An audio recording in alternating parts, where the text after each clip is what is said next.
Continental Grain Company actually, it's a 200-year-old, it's a U.S.-based company, but we've actually had a long history in operating in China. Continental Grain is also a privately owned company. We're not publicly traded, and we believe very much in relationships. One of the friends of the family that owns the company is Dr. Henry Kissinger. Kissinger actually came to China 41 years ago. Maybe it was a coincidence, but shortly after Dr. Kissinger's visit to China, again, this is in the early 70s when reforms hadn't even begun, China had a food shortage. And Continental Grain Company actually was fortunate enough to be the major U.S. supplier of grain to China in the early 70s. So we actually had, Continental Grain was fortunate based on the relationship with Dr. Kissinger. We had a trading relationship with the Chinese government in the 70s. So actually when Deng Xiaoping came into power, now trying to provide a historic perspective, they created this concept of special economic zone with the direct purpose of trying to attract foreign investors to come in to help modernize China agriculture. And in that Shenzhen special economic zone, Continental Grain Company was fortunate to be granted business license number 0001. Now think back. This was 1979. The population in China was about 1 billion people, and the urbanization rate in 1979, I think, was about 20%.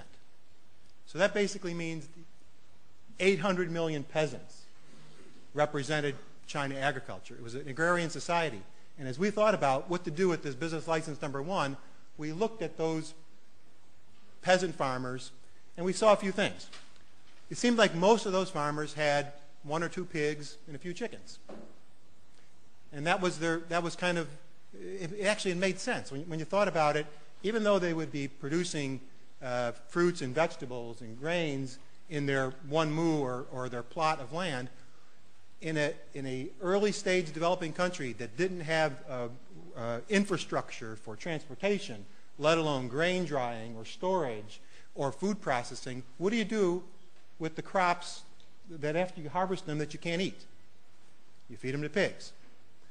So pigs basically became a walking storage facility for surplus production.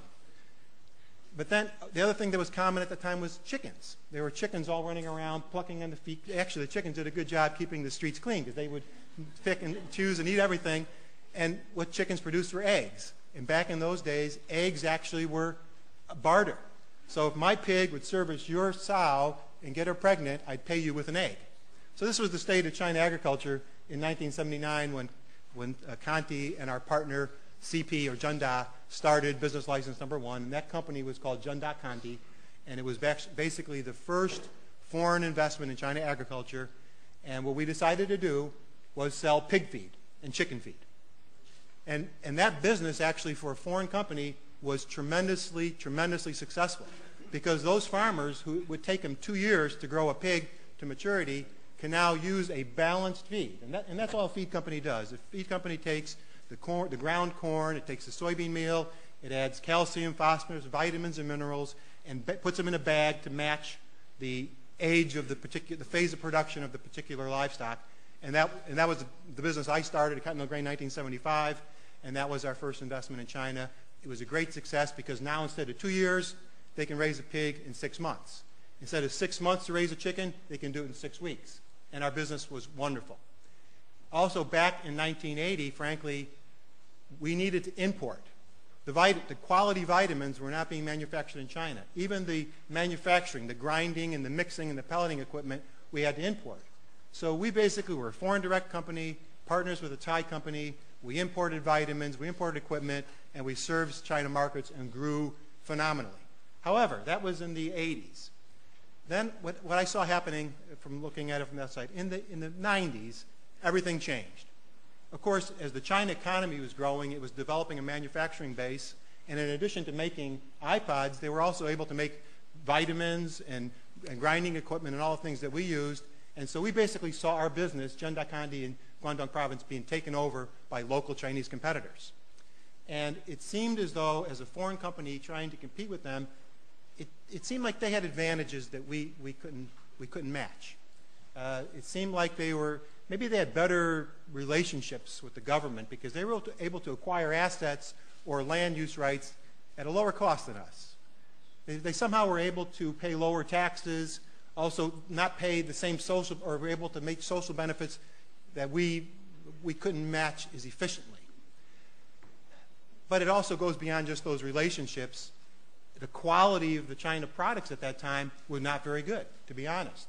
I would look at a bag of feed and it would say it had 18% protein, but it maybe only have 16. But ours had 18, so it cost more. So we basically lost our market to local Chinese competitors who had good relationships. They were low cost, but they were poor quality. But they grew in business because the farmers were small, didn't keep records, they couldn't tell the difference. And so the business went from the foreign companies, it went to the local Chinese companies, and by the mid-90s, there were 15,000 local feed companies in China dominating the market. But then I saw a third phase come, and this ties into some of the comments. This is in the early 2000s, like around 2004, 2005. All of a sudden, the Chinese society, at this point now it's urbanized. 50% of the people are living in the cities. They have more disposable income. They want better quality foods, and they start questioning what went into those foods. And frankly, part of that Chinese wave of taking over the foreign companies was what was going into those foods wasn't necessarily the best things. And this broke with some food scandals. The most notable, the melamine scandal, with the farmers adding melamine to increase the protein content of milk. And so I've seen a new phase now where the reputable companies, which are Chinese companies, the reputable Chinese companies now have gained the confidence of the consumers or of the customers wanting the animal proteins. It could be a hypermarket, it could be a processing plant, it could be a KFC or a fast food company. Now they want to align themselves with more reputable suppliers. So I see the next phase as a need of policy to reach out and to modernize and bring in technology and industrialization to help China meet this tremendous food availability and food safety challenges that it has. But frankly, this is my inputs to our policymakers. I don't think we should be fooled. As a foreigner, it's easy for me to say, I think that there's a lot of assumptions that the Western model is the solution to improve productivity. And my experience is that it's not. My experience is that the Western model doesn't work in China, and it probably really won't work for the next 10 years. And let me try to just embellish that with an example. Chickens. The Western model of chicken farming, it's in the U.S. there's 10 companies. They produce 95% of the chickens, and in the 50 years, they also modernized. 50 years ago, it used to take 6 months to raise a chicken. Now they can do it in 6 weeks because they brought the basic technologies of genetics. They've redesigned the genetics of chickens so they grow faster. And now a chicken can grow to 2 or 3 kilos in 6 or 8 weeks, but it's all breast meat because breast meat is water. It doesn't take a lot of calories. You get better feed conversions. And in America, we cut up the breast meat and process it into further processed foods. So it happens to fit the Western model and economics of a processed food society. A little bit like Professor Jose was talking about, people with more income get higher premium type foods.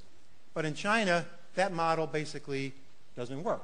A couple of reasons. One is these fast-growing chickens are under stress. You put them in the China environment where there's some disease challenges because of the huge population of pigs and people and chickens and people and fish and people. There's all kinds of disease challenges in China. These fast-growing American chickens, they die. That's one problem.